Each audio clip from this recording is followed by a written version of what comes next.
Kemudian pertanyaan yang kedua, apakah nikah dengan pasangan sekufu itu wajib?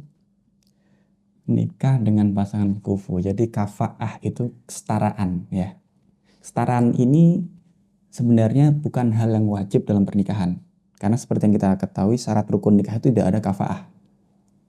Akan tapi kafaah ini bisa menjadi sebuah jaminan atau sebuah kemudahan bagi muasyarah nanti suami dan istri ini.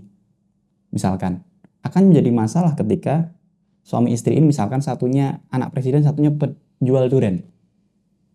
Bagaimana misalkan laki-lakinya ini penjual durian sedangkan istrinya adalah anak presiden. Untuk mencukupi kebutuhan sehari-hari tentunya berbeda. Kebutuhan dari seorang anak presiden seharinya uang jajannya berapa, seorang anak bakul durian ini seharinya berapa. Oke lah dalam telenovela, dalam sinetron mungkin itu bisa terjadi. Tapi dalam kehidupan nyata, meskipun ada mungkin case-nya 1 juta banding 1 atau mungkin 10 miliar banding 1, wallahu alam. Kalau tidak ada penerimaan yang sangat tinggi, tidak ada kesadaran yang sangat tinggi dari istri tadi tentang nanti nafkahnya, baik nafkah lahiriah maupun batiniah, ini tentunya akan jadi masalah. Makanya dalam Islam sebenarnya disarankan kafaah ini tidak terlalu jauh-jauh tafawutnya. Agar apa? Agar tidak terjadi kesenjangan yang semakin melebar. Akan menjadi masalah ketika tidak ada penerimaan yang baik si perempuan ini terhadap nafkah dari istrinya. Seperti itu.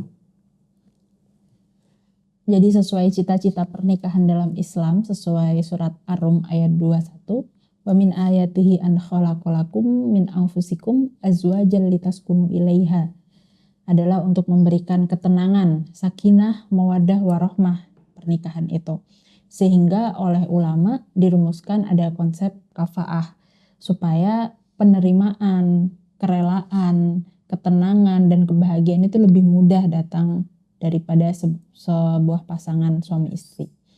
Oleh sebab itu sebetulnya kafaah ini bukan kewajiban dalam pernikahan, jadi tidak harus sekufu, tidak wajib secara syar'i, secara fikih, tetapi ini anjuran saja supaya cita-cita pernikahan dalam Islam itu lebih mampu terrealisasikan. Karena orang ini kalau tidak jauh-jauh bedanya kan akan lebih mudah rela, lebih mudah menerima karena kehidupan tidak jauh berbeda.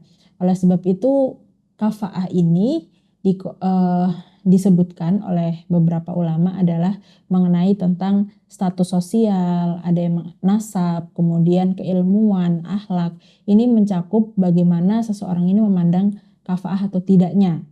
Oleh sebab itu, kalau misalkan seseorang ini kafaah untuk satu sama lain, maka itu akan lebih mudah untuk menjalani kehidupan pernikahan dan mencapai cita-cita pernikahan dalam Islam itu sendiri.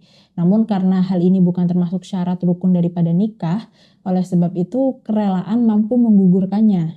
Jadi kalau salah satu dari pasangan itu rela untuk menerima kekurangan pasangannya meskipun dianggap tidak kafaah menurut sebagian ulama atau menurut konstruksi sosial, maka hal itu bisa menggugurkan karena yang penting adalah cita-cita dari pernikahan tersebut mampu terwujud, yaitu adalah sakinah mawaddah warahmah. Kok satunya sudah rela berarti selesai, sakinah mawaddah warahmah itu bisa terwujud, kurang lebih demikian. Apa sih batasan-batasan dari kafaah itu? Mungkin batasan yang dimaksud itu adalah apa yang dianggap daripada apa yang dilihat daripada seseorang ini dianggap kafaah terhadap satu sama lain. Mungkin bisa kami sebutkan ada beberapa hal yang menjadi pijakan konstruksi sosial yang di situ menganggap satu sama lainnya kafaah atau tidak. Mungkin yang pertama bisa status sosial, kemudian nasab, kemudian harta, kemudian keilmuan, kemudian akhlak, serta kesalehan, sikap dan juga wawasan. Jadi banyak hal yang menjadi pertimbangan daripada kafaah itu. Sehingga perbedaannya ini juga amat kompleks daripada banyak ulama yang mengatakan seperti halnya Imam Nawawi, Imam Rafi'i dan Ibnu Hajar ini mensyaratkan keseluruhan itu semua untuk setara.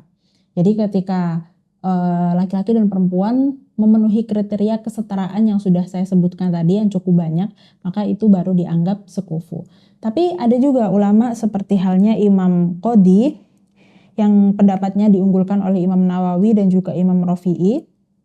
Di situ bahwa sesungguhnya parameter nasab, kredibilitas seseorang, kemudian juga status sosial itu tidak harus selalu lebih unggul. Jadi kalau misalkan begini, misalkan yang perempuan lebih unggul daripada hartanya, misalnya laki-laki lebih unggul daripada kesalehannya, ini termasuk sudah kafaah. Jadi tidak harus sama semuanya, tapi ada yang saling mengungguli meskipun ada yang lebih rendah dari satu sama lain, maka ini juga dianggap kafaah. Jadi berbeda-beda. Oleh sebab itu tergantung bagaimana kita ini bisa menerima pasangan kita dengan penuh penerimaan dan kerelaan, serta meyakini dan berusaha terhadap cita-cita pernikahan, yakni menghadirkan atau menciptakan sebuah rumah tangga yang harmonis, yang saling menerima, saling rela, dan juga saling penuh penghargaan terhadap satu sama lainnya. Kurang lebih demikian. Idaman atau tidak, ngoten Mas Rifkil. Mas Rifkil itu adalah idaman seluruh perempuan di Indonesia mungkin sekarang ya. Saya tuh sering dapat DM, gimana ya caranya dapat suami seperti Gus Rifkil? Ijazah apa ya yang jenengan amalkan kok bisa dapat suami seperti Gus Rifkil? Tolong sisakan satu yang seperti Gus Rifkil, carinya di mana ya? Saya sering dapat DM seperti itu. Jadi beliau bukan hanya idaman saya, tapi idaman seluruh perempuan di Indonesia mungkin. Nggak gitu, maksudnya kita tuh sebagai seorang istri tuh harus mulai banyak menampilkan kebaikan-kebaikan suami daripada kekurangannya. Kita harus pandai-pandai menghargai, meskipun hal-hal yang dilakukan itu menurut kalian masih penuh keterbatasan, tapi itu dilakukan dengan segala upaya. Seharusnya memang lebih tinggi penghargaan kita atas upaya tersebut dibanding hasil yang diberikan oleh sang suami, kurang lebih begitu. Jadi kaitan kafaah menurut hemat saya adalah sebuah kesetaraan yang mana intinya tadi ada keridhaan dari kedua pasangan. Karena dalam kehidupan pastinya tidak akan semuanya sama. Tadi dijelaskan dalam beberapa pendapat bahwasanya ada yang unggul dari sisi A ternyata lemah di sisi B. Begitupun sebaliknya. Jadi yang jelas kafaah ini tujuan dari Islam bukan untuk mengklasifikasikan, bukan untuk mendikotomikan, akan tapi sebenarnya untuk mempermudah ketika nanti muasyarahnya, ketika tafawutnya tidak terlalu jauh, maka adaptasinya tidak akan terlalu susah.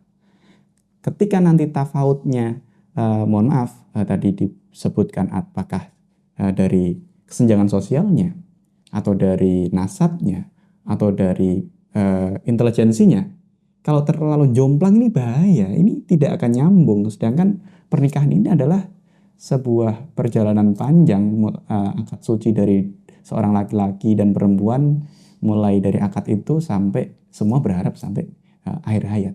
Dan ketika terlalu jomplang ini tentunya akan banyak hal yang menjadikan hal yang tidak enak.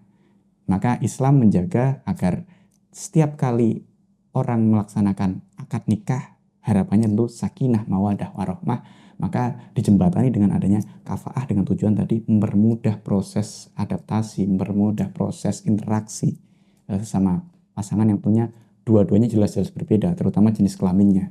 Ya, jenis, kemudian berbeda prinsip, berbeda mungkin adat istiadat daerahnya dan masing-masing. Dengan cara kafaah ini sebenarnya Islam mencoba mempermudah proses penyatuan dua insan yang berbeda ini, seperti itu.